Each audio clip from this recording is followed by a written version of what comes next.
Bom dia a todos e a paz do Senhor Jesus Cristo. Estamos em mais um vídeo da verdade, da vida e da origem de toda a criação feita por Deus e todos os ensinamentos vindos da boca do próprio Deus que é revelado nas Escrituras Sagradas, que junto com a verdadeira ciência e com a arqueologia formam um conjunto ou uma coluna da firmeza, da verdade, da fé e do amor vindos de nosso Senhor e Salvador Jesus Cristo.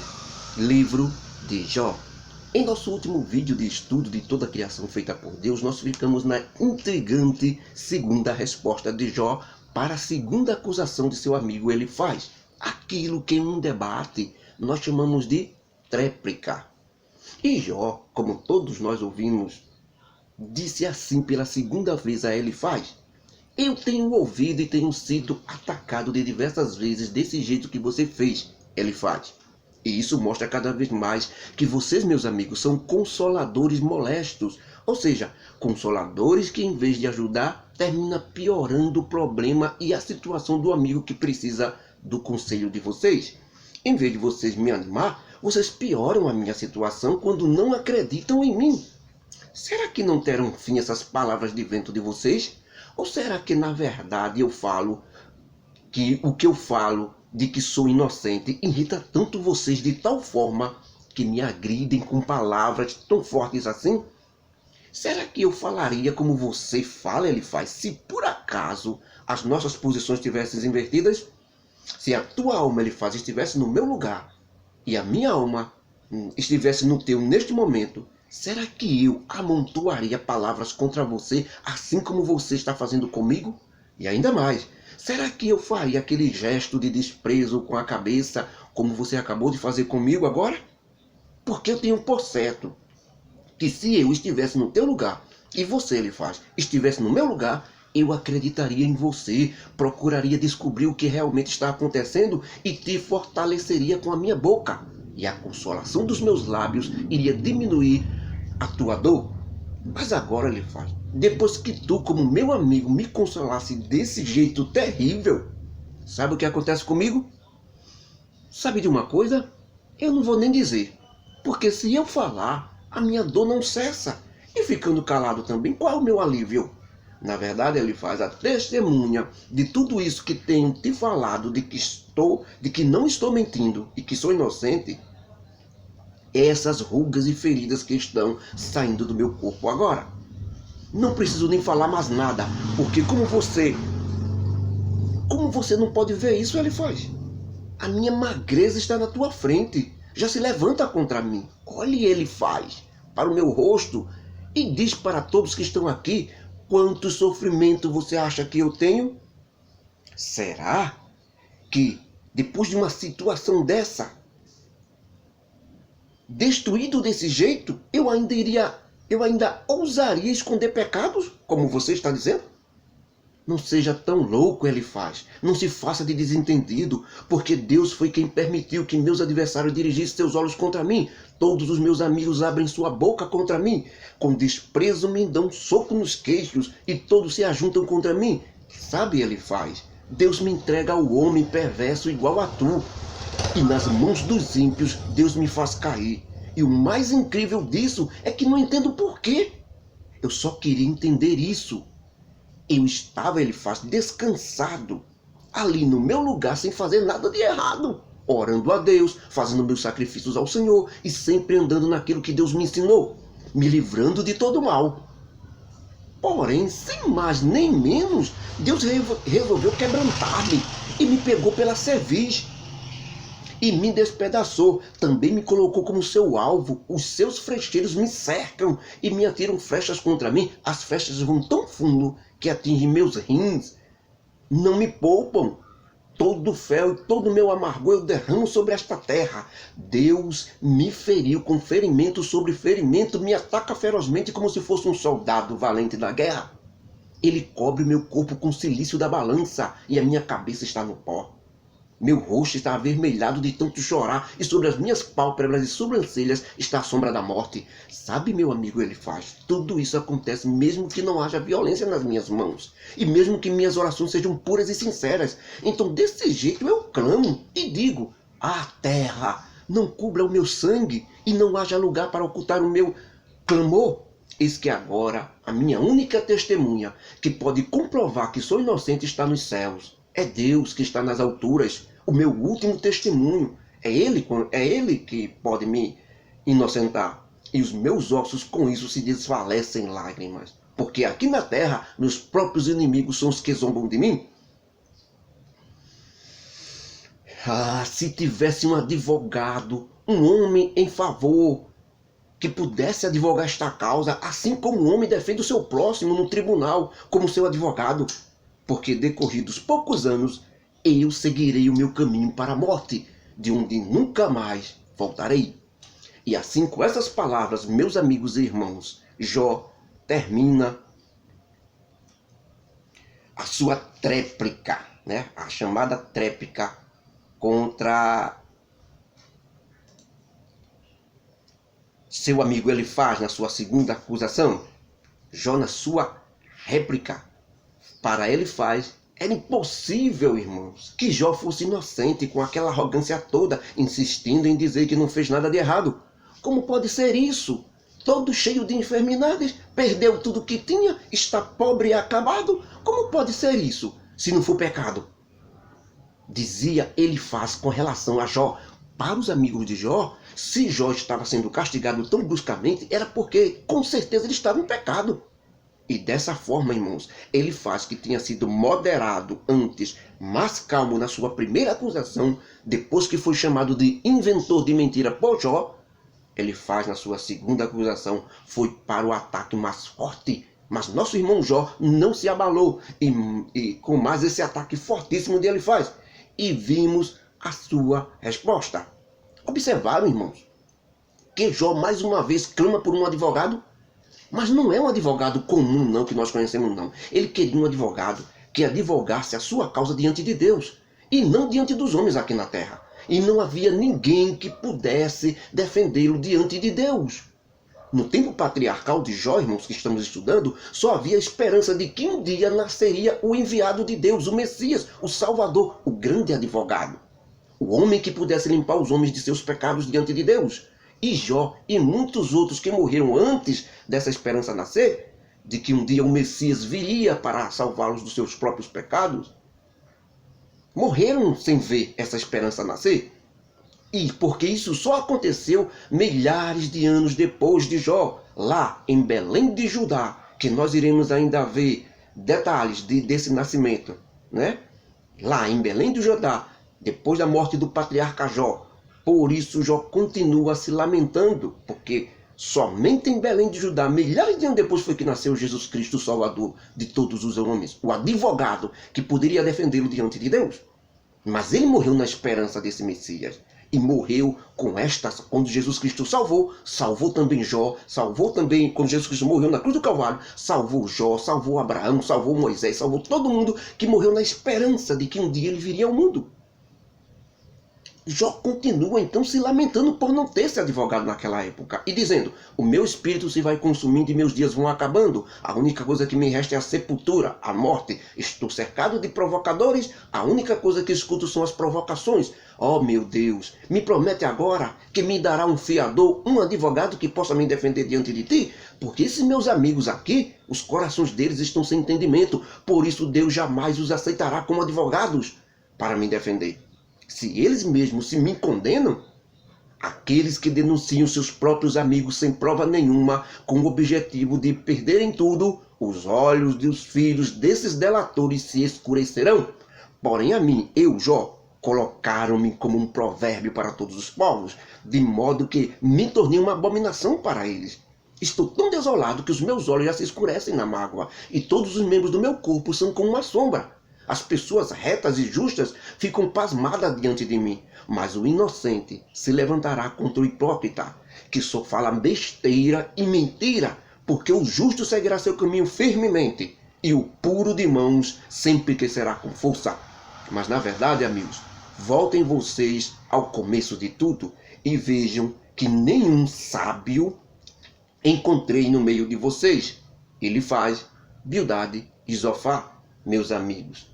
Os meus dias se passaram e malograram o meu propósito. Ou seja, aquilo que eu esperava de bom foi de água abaixo. Não aconteceu como eu pensava. As aspirações de meu coração foram negadas, trocaram tudo na minha vida. Hoje, até a noite se torna dia, e a luz está perto de se acabar por causa das trevas. Se eu esperar a sepultura, será minha casa. Nas trevas colocarei a minha cama para dormir. Minha situação é tão triste que a corrupção eu chamo de meu pai, e as pessoas vermes eu chamo de minha mãe e minhas irmãs. Por isso eu pergunto, onde está agora a minha esperança? Se a minha esperança, quem a poderá ver? Por isso, para os braços da sepultura, minhas esperanças descerão até que finalmente teremos descanso. E assim, irmãos, depois de sua tréplica, Jó consegue pela segunda vez calar a boca de Elifaz. Mas assim que Jó diz a verdade na cara de Elifaz, rapidamente se levanta Bildade, o suíta, o outro amigo de Jó, pela segunda vez nas suas acusações. E ele diz assim para Jó: até quando, Jó, você vai pôr fim às palavras verdadeiras que saem de nós? Quero que você considere as coisas como elas são. E só assim você poderá falar mais adequadamente. Porque o jeito que eu estou vendo, nós, Elifaz, Bildade e Zofar, os teus amigos, estamos sendo tratados como animais por você. E como imundo aos teus olhos. Tu, Jó, que despedaças a tua alma usando tanta ira, será que por um acaso a terra deixará seu lugar por tua causa? As grandes rochas serão movidas dos teus lugares por causa de tu? Na verdade, Jó, só tem uma coisa para te dizer. A luz dos ímpios se apagará e a chama do seu fogo não ficará para sempre. Um dia chegará a hora deles, e quando chegar esse dia, a luz da casa deles se apagará. Essa luz que parecia estar protegendo eles, os ímpios, se apagará. Os seus passos que antes eram firmes se entristecerão, se apertarão. E o seu próprio conselho ele será derrubado. Um laço o apanhará pelo calcanhar, porque por teus próprios pés ele se enganchará.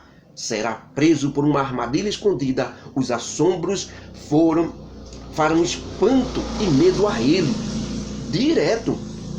E os perseguirão a cada passo, mesmo com todo o seu vigor. Ele sentirá muita fome, o ímpio, o homem mau, porque a destruição está pronta para o ímpio e para o homem mau. Primeiro serão devorados os membros do seu corpo. Sim, a mais velha das mortes devorará os seus membros. E a confiança que ele tinha tanto será arrancada da sua casa, e o resultado disso será a sua ida direto para o rei dos terrores, o inferno. Morará dentro de sua casa, e aquele que não faz parte da sua família, o enxofre, enfim, será espalhado na sua casa. Por baixo de suas raízes se secará, e serão cortados como se fossem ramos. A memória do ímpio sobre essa terra desaparecerá, e seus nomes não ficarão nas praças. Tirarão eles da luz, e lançarão nas trevas, e afugentá-lo-ão no mundo. Não terá filho nem neto no meio do seu povo, e nem descendência que continue sua história na terra. No dia da felicidade do ímpio, se espantarão todos o ocidente, e se espantarão também todos do oriente. Eu, Bildade, digo, tudo isso que falo a você, Jó, são as moradas dos perversos. Esse é o fim e o local daquele que não conhece a Deus. Bom, nós vemos aqui, irmãos, mais uma rodada de ataque de novo contra Jó. Tudo isso que Bildade falou foi contra Jó. Ele acha que Jó é esse homem mau e ímpio. Na primeira rodada de crítica, nós vimos começando por Elifaz, depois Bildade e por último Jofar. Jó respondeu a todos e ganhou de todos. Só que no final, Jó chama todos os três de inventores de mentiras e consoladores molestos que não servem de nada. E essa verdade que Jó falou desencadeou em seus três amigos mais uma rodada de críticas e acusações a Jó.